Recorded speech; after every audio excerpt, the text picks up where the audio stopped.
Hey, Embrace. I hope everyone's doing all right so far today. My name is Adam. I'm one of the pastors here at all of our campuses, all of our network churches, to each and every one of you with us online. We are overjoyed that you've decided to come. We don't take it lightly. Instead, we've been praying that you specifically would join us to worship with us today here. And I pray just overall that God would come and speak to every single one of us in a way that we would leave knowing that we heard from God specifically, directly to us. Before I get started, I want to share two things. And the first is a heavier thing. It's also a personal thing. Over the years, I've had the incredible honor of being led into so many of your lives, which I do not take for granted, both on wonderful days that you've been through and also horrible days that you've been through. And so today I want to do the same with all of you. This past Wednesday, my oldest brother, Hugh, unexpectedly passed away. And it's been horrible.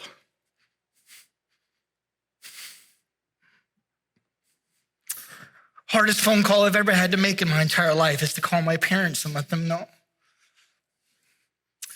On the flip side, though, there's no place that I'd rather be today than right here. I'm so grateful for the messages, the notes, the kind words, the prayers from all of you. I just truly love this church. Two favors with this, if you would. Please be praying for my brother Hugh's wife, Amy, along with their two kids, Emerson and Finn, along with my mom and dad who are struggling. And also just our entire family as we celebrate my brother's life this coming week. The second favor, friends, hug the people you love. Learn to say words like, I'm sorry, forgive me, and I love you, and say it often, okay? So that's the first thing. I'm going to keep moving ahead because we could stay here all day. The second thing is a great thing to share. I'm totally turning the corner here. The second thing is a great thing to share. Next Sunday, I'm going to be doing a 1-week message series called Next. And we're just going to take some time to stop and celebrate what God is doing and also to stop and celebrate what God has already done. All throughout Scripture, it talks about the importance of stopping and remembering, stopping and celebrating the faithfulness of God. And so we're going to do that. Also, though, we're going to be sharing some exciting things about the direction that we're headed as a church and where we are going. Seriously, this week in particular, I was reminded that what we do, it matters so much. It's why I'm here. Honestly, I can't think of anything more important than pointing people to the hope, the joy, the love, the wholeness, the redemption found in Jesus. And so again, that's why I'm here. And next week, I think it's just going to be an awesome weekend as we share about all that God is doing. And so definitely come back next week, okay? Today, though, we are in the fifth and final week in our series going through the book of Esther. And I just have so many hopes with this series. Like for those of you who are new to God, new to the Bible, I pray this series has given you the courage to open up the Bible and to start reading this book on your own. And then on the flip side, for those of you who've been following Jesus for years, and maybe internally you even have thought to yourself, I know the Bible inside and out, that's not true. I pray that this series has lit a fire in your soul, that it stirred something in you, that it's brought God's word back to life. And then for all of us, I pray this series has encouraged us, but I also pray this series has convicted us, that it's challenged us, that it's changed us, that it's inspired us.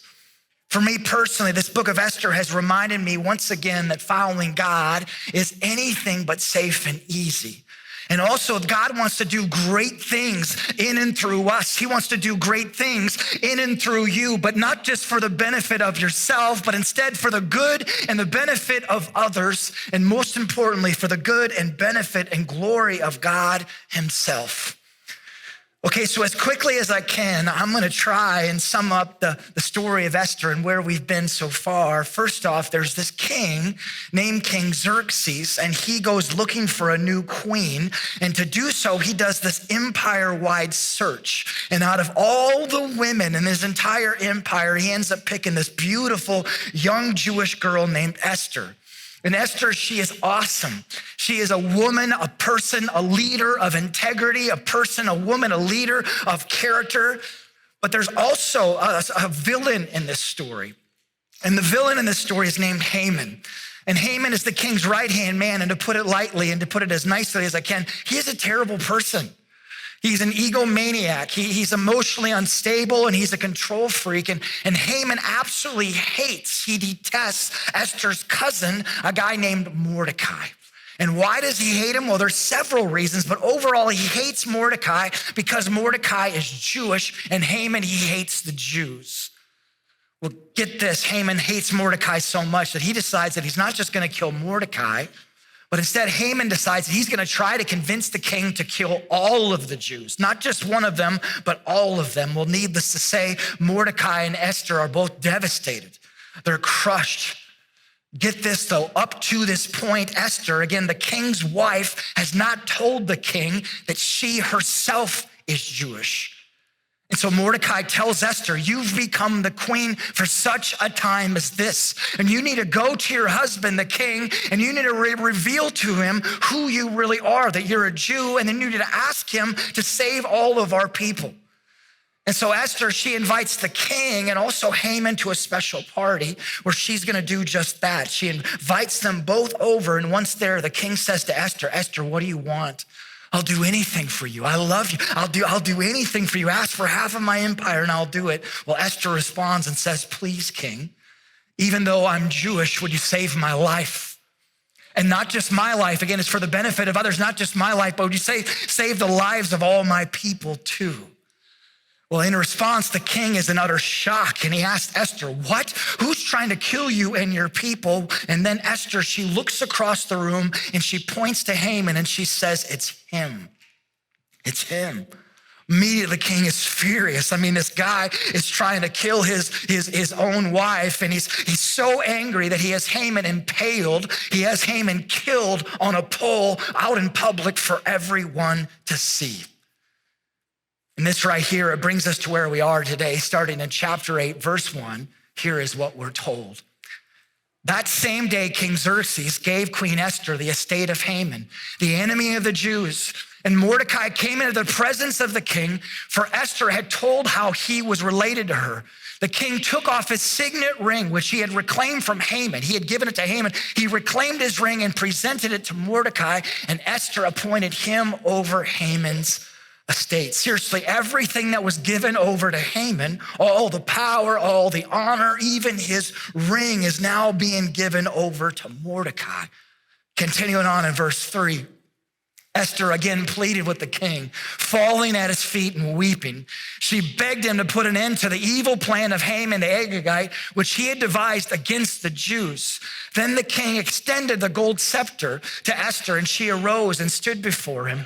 If it pleases the king, Esther said, and if he regards me with favor and thinks it is the right thing to do, and if he is pleased with me, let an order be written overruling the dispatches that Haman the Agagite devised and wrote to destroy the Jews. Again, Esther is asking the king to overturn this edict, to save her people, the Jews. And then in verse 11, we're told this. The king's edict granted the Jews in every city the right to assemble and gather and protect themselves, to destroy, kill, and annihilate the armed men of any nationality or province who might attack them and their women and children, and to plunder the property of their enemies. So friends, all this happens. And then on the 13th day of the 12th month, the month of Adar, which by the way is a very, very, very important date for us to remember, on this very specific day, all the enemies of the Jews, they came out to attack the Jews, trying to kill them. But now, because of the king's new law, the Jews are able to gather, they're able to assemble and protect themselves. Well, they end up having this bloody battle against each other. Even all of Haman's sons, they all come out trying to kill as many Jews as they can. But in the end, the Jews, they prevailed and they were not destroyed. Instead, they live. And Mordecai is raised up and he becomes the king's new right-hand man. And Esther, well, Esther, she is the star. She's the star.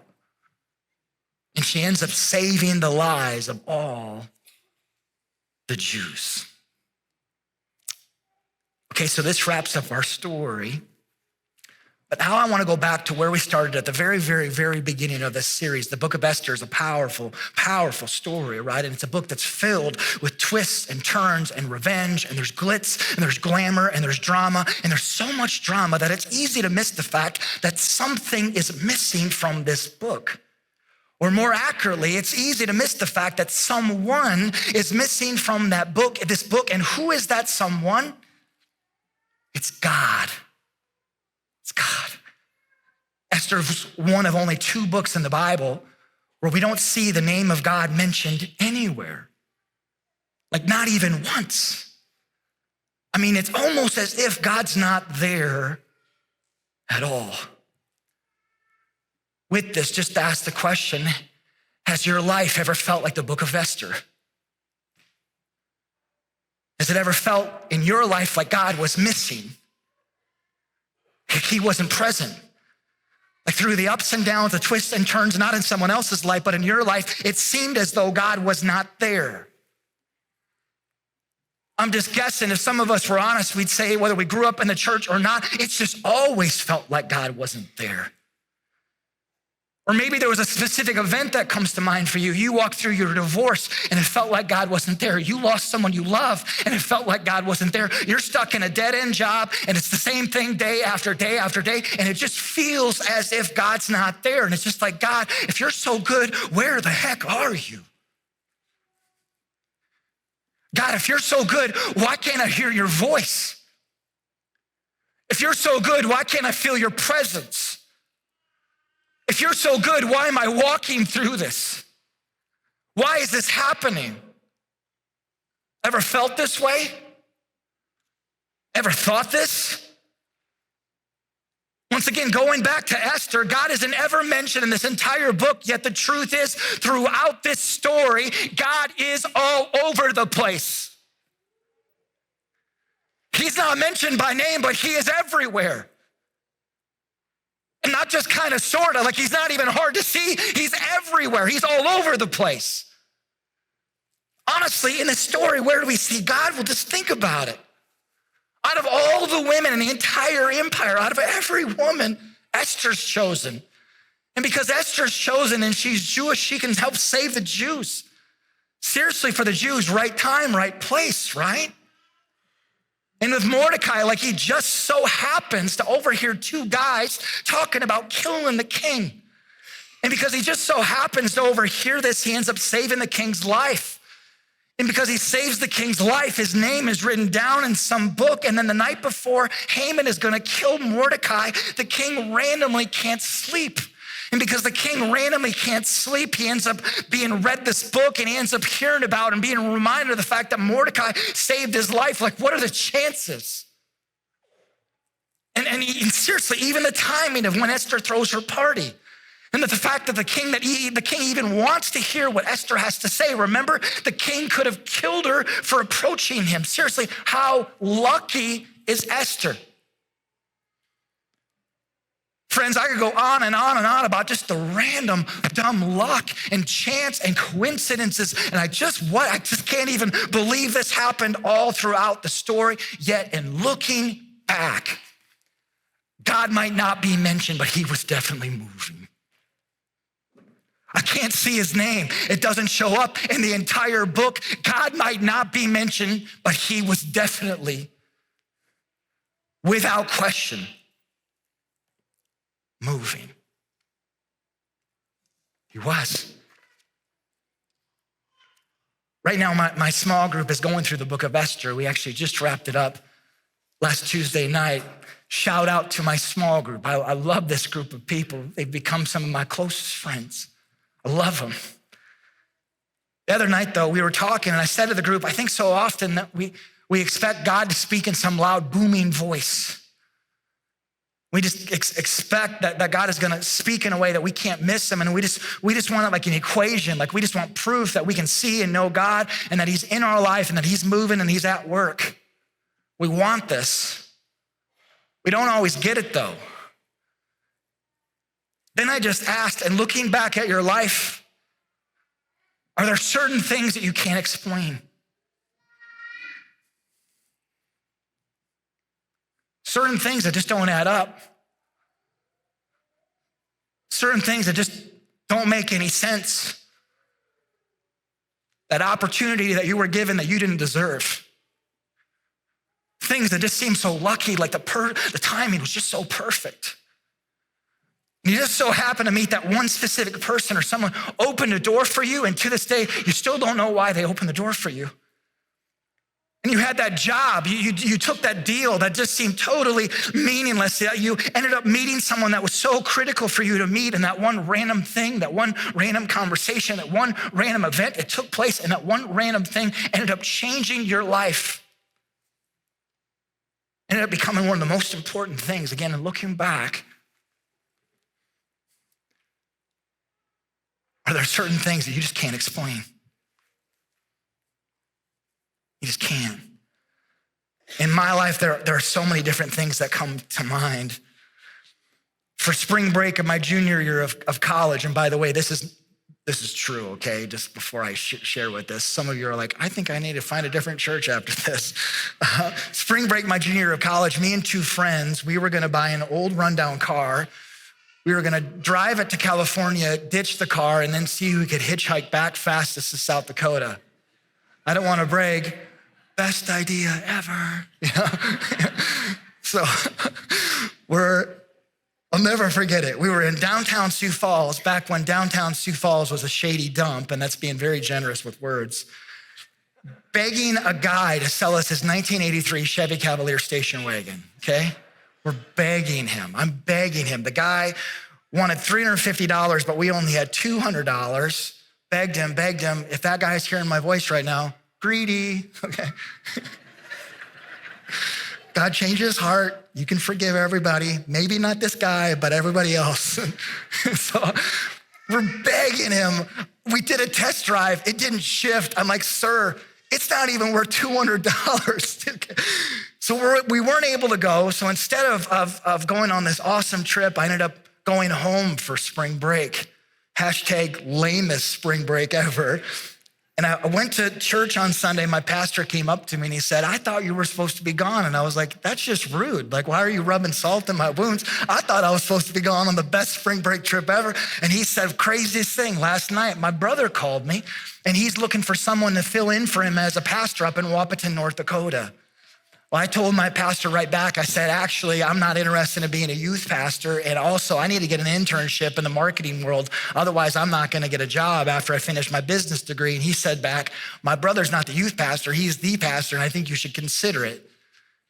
I told him no after the service. He came and found me. He said, I promised my brother that I would give his information to you. Later that day, that exact same day, I had already planned to drive up and see my brother, Luke, who lived in Fargo, North Dakota at the time. At this point in my life, I hadn't been to Fargo, North Dakota in probably 15, 20 years. I'll never forget it though, driving on the interstate when I crossed paths with that exit sign for Wapaton, North Dakota. Time I got to Fargo, the conviction inside of me, it was like I was bouncing off the walls. I was feeling so convicted. I called the pastor and pastor answered and right away said, I've been expecting your call. And I'm like, that's crazy because I wasn't going to call you. And I still can't believe I'm calling you right now. Long story short, I ended up filling in for that pastor the next summer. And within the first week, I knew I was supposed to be a pastor.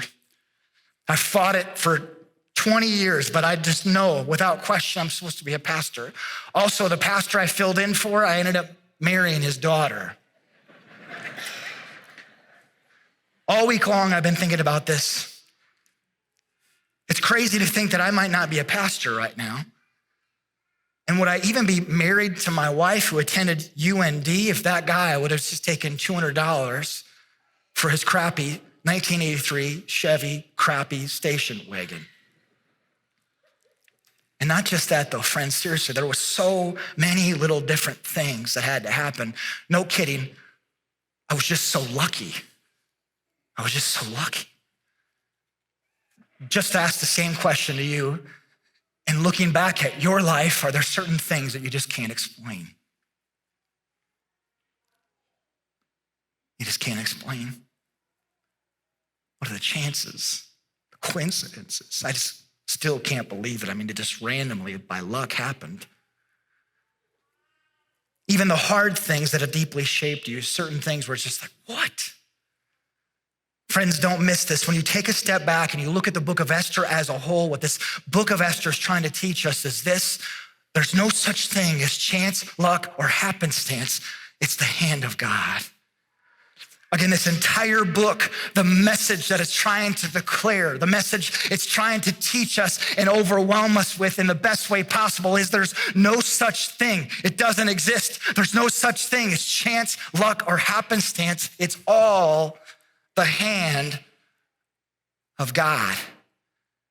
No kidding. If in looking back at your life, if you pay attention, you maybe haven't heard his audible voice, but you cannot miss his hand at work. And I'll say it for us, you and I, we give luck way too much credit and we don't give God enough. And so instead of constantly asking, even in weeks like I've had, instead of constantly asking, God, where are you? We need to start praying, God, help me to see you. Instead of where are you, God, would you give me eyes to see, because I know that you are always at work. Now, just to be so clear on something, and maybe I'm not the only one who needs to hear this, there will be plenty of times where we do not understand the hand of God. Times when we're confused. Times when we're angry. Times when we're broken. Friends, I've been at this place all week long myself. Hear this, though. Death and evil are never God's desire. It's just the opposite. God's desire is life, and not just life, but abundant life. But in this fallen world, there's sin and there's death.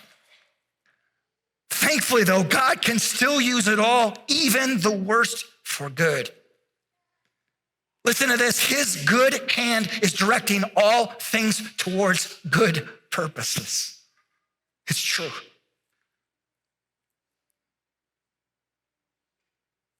In the same breath, though, in the hard moments, it's really, really difficult to see. Yet, I have no doubt that someday for you, and even this week, someday for my family, and maybe that someday is on the other side of eternity, we'll look back and see that even through all the pain and hardship and loss and grief and suffering in life, that God was always, always working for good. There's no such thing as chance, luck, or happenstance. It's the hand of God.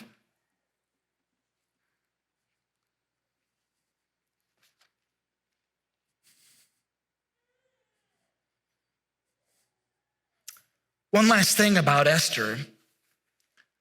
This is the smallest detail. If you remember back a few weeks, back in chapter 3, Haman rolled something called a pur. It's basically a dice. Think like Yahtzee. He rolled a dice to determine what specific day the Jews would all be killed. And what was the specific day that was picked?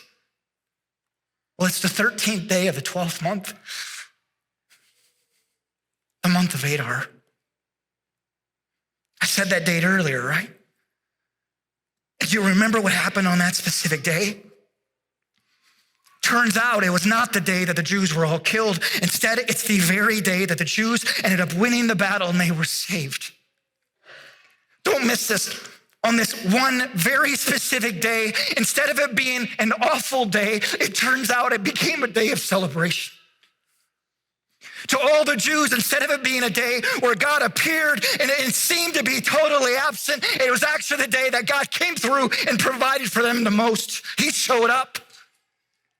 Again, this evil man, Haman, he rolled a dice that was called a pur, and it seemed like luck. It seemed like chance, but from this event, the Jews, they created something called the Festival of Purim. Listen to this. Therefore, These days were called Purim, which means pur, the dice. These days should be remembered and observed and celebrated when? In every generation, by every family and every province and every city, everyone for all time. And these days of Purim should never fail to be celebrated by the Jews. Friends, to this day, Jews still celebrate this festival of Purim. It actually just took place a little over a week ago. And why do they celebrate this festival of Purim? To remind themselves there's no such thing. It doesn't exist as chance, luck, or happenstance. It's all the hand of God. I don't care if it's dice in the hands of an evil man and it seems like chance, luck, or happenstance. It's all the hand of God. It is. And friends, this is true for Esther. It's true for the Jews. And it's also true for all of you.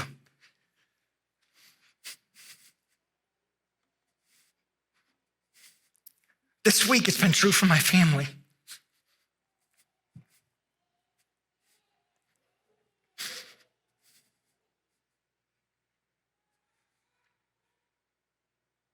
If you're anything like myself, you get in these places where you're just like, God, I wish you were here.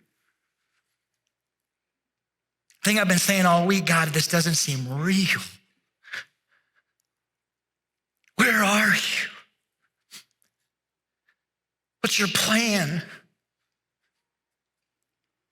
Where are you at? But even in the worst, when you take a look around and you start paying attention, it's impossible to miss God's hand at work. Once again, there's no such thing as chance, luck, or happenstance. It's all the hand of God.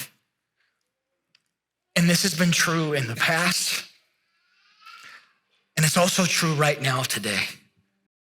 Hey everyone, it's Adam from Embrace. If you enjoyed today's message, make sure to subscribe to Embrace's YouTube channel to stay updated. You can also click here to check out other videos. Thanks for watching.